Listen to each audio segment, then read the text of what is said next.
Last November, while waiting to board a late-night flight across the country, I shared a brief exchange with a stranger that shifted my entire perspective on masculinity. We were all exhausted by a significant delay, bonded by the shared misery of a midnight boarding call.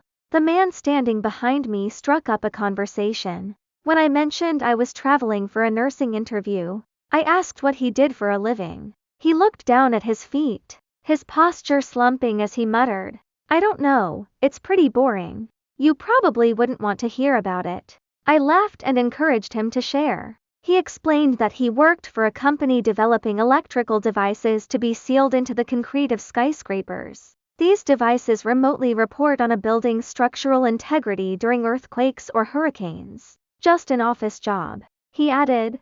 I looked him in the eye and told him I thought his work was incredibly cool and that his technology would undoubtedly save countless lives. The transformation was instantaneous. His eyes lit up, he straightened his back, and he stared at me as if seeing himself for the first time. He admitted he had never thought about his work that way before. Even after we boarded, the impact lingered. He actually passed his business card back through 10 rows of passengers just to wave goodbye.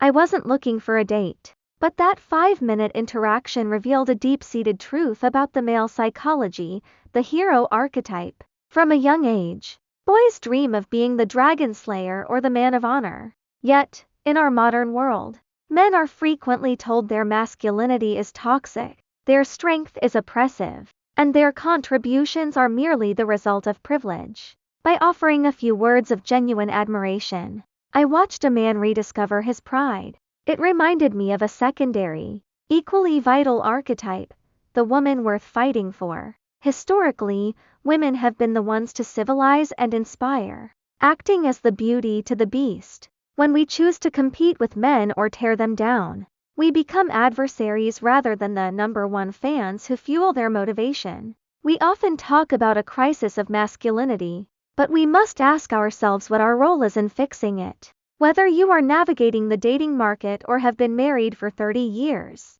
there is power in looking up at a man instead of looking down on him. When you acknowledge a man's sacrifices and see the hero within him, even if he just works an office job, you give him the confidence to actually become that hero. I have seen this magic happen in my own relationship over the past few months. When we stop being critics and start being inspirations, we don't just change a man's attitude in an airport line, we change the trajectory of their lives.